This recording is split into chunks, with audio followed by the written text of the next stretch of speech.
बरसात उस गांव में कभी रुकती नहीं थी। दिन हो या रात, आसमान हमेशा काला रहता था। कीचड़ से भरी गलियां, टूटे हुए घर और जंगल की तरफ जाती पगडंडी, जिसे शाम के बाद कोई पार नहीं करता था। उस गांव का नाम था भैरवपुर। लोग कहते थे जंगल के नीचे कुछ ऐसा दबा है जिसे भगवान ने भी भुला दिया। लेकिन गरीब आदमी डर से ज्यादा भूख से डरता है। सन 1948 एक तूफानी रात में 16 साल का गोपाल अपनी मां के साथ पुरानी हवेली जैसे घर में बैठा था। बाहर बिजली कड़क रही थी। अचानक दरवाजे पर किसी ने दस्तक दी। ठक ठक ठक। गोपाल ने दरवाजा। सामने गांव का बूढ़ा पुजारी फिर जाग गया है। पूरी तरह भीगा, कांपता हुआ। उसने धीरे से कहा, वो फिर जाग गया है। गोपाल की मां का चेहरा डर से सफेद पड़ गया। आज के बाद जंगल की तरफ मत जाना। आज के बाद जंगल की तरफ मत जाना। लेकिन गोपाल बचपन से एक सवाल पूछता आया था। उसके पिता अचानक गायब कैसे हुए थे? और हर बार उसकी मां चुप हो जाती थी। अगले दिन गांव में खबर फैल गई। जंगल के पुराने मंदिर के पास किसी को सोने के सिक्के मिले थे। गरीब गांव वालों की आंखों में चमक आ गई। रात होते ही कुछ लोग मशाल लेकर जंगल की तरफ निकल पड़े।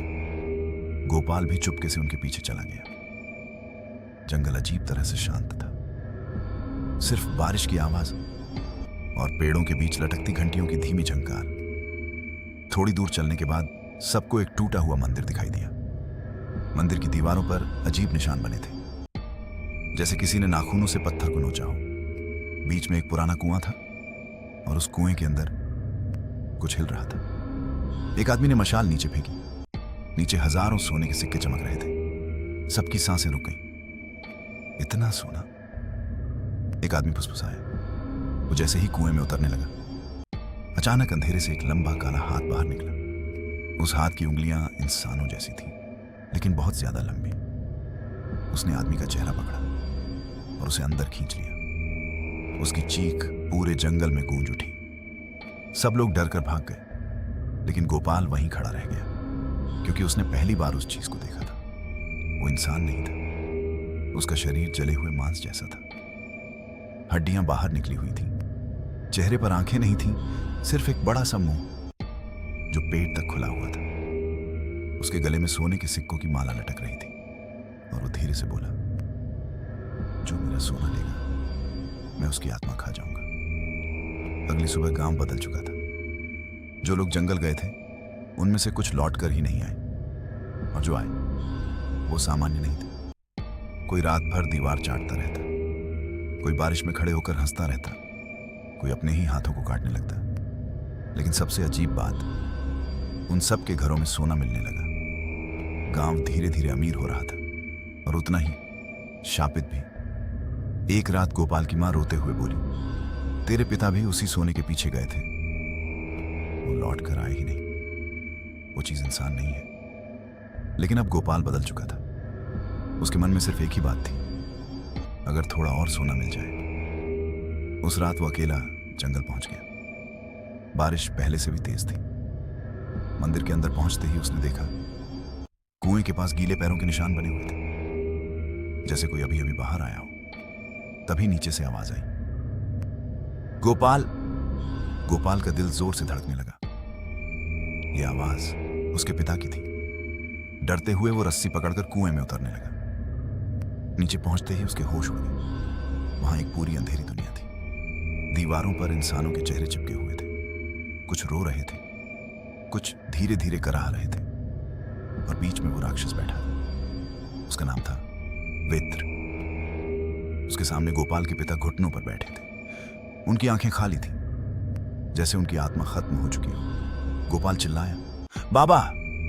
लेकिन उनके मुंह से सिर्फ इतना निकला, भाग जा, ये तुझे भी खा जाएगा। अचानक वेत्र हंसने लगा। उसका मुंह धीरे धीरे खुला और अंदर हजारों इंसानी हाथ दिखाई देने लगे, जैसे उसने लोगों को निगलकर अपने अंदर कैद कर रखा हो। वेत्र बोला, इंसान को सोना नहीं चाहिए, उसे सिर्फ और चाहिए। तभी पूरा मंदिर कांपने लगा। दीवारों से खून टपकने लगा। सोने के सिक्के हवा में उड़ने लगे।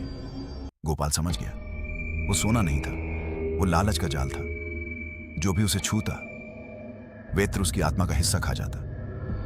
गोपाल ने मशाल उठाई और पूरे मंदिर में आग लगा दी। वेत्र पहली बार जोर से चीखा। उसकी आवाज इंसानी नहीं थी, जैसे हजारों लोग एक साथ रो रहे हों। मंदिर टूटने लगा। दीवारों में फंसे चेहरे मदद मांगने लगे। गोपाल अपने पिता को पकड़कर भागा, लेकिन अचानक उसके पिता रुक गए। उन्होंने मुस्कुराकर कहा, मैं बहुत पहले मर चुका हूं। और अगले ही पल उनका शरीर मिट्टी बनकर बिखर गया। गोपाल की आंखों से आंसू बहने लगे, लेकिन पीछे से वेत्र तेजी से रेंगता हुआ आ रहा था। आधा जल चुका, फिर भी जिंदा। वो चीखा, सोना मेरा है। आखिरी पल में गोपाल ने सारे सोने के सिक्के कुएं में फेंक दिए। अचानक वेत्र का शरीर पिघलने लगा, जैसे उसकी जान उन्हीं सिक्कों में बसी हो। कुछ ही सेकंड में पूरा मंदिर ढह गया। सुबह पहली बार भैरवपुर में बारिश रुकी थी। सूरज निकला था। लोग आसमान को हैरानी से देख रहे थे। सब खत्म हो चुका था, या शायद नहीं, क्योंकि आखिरी दृश्य में गोपाल अपनी जेब में हाथ डालता है और उसे एक चीज महसूस होती है, एक आखिरी सोने का सिक्का। तभी उसके अंदर से धीमी आवाज आती है,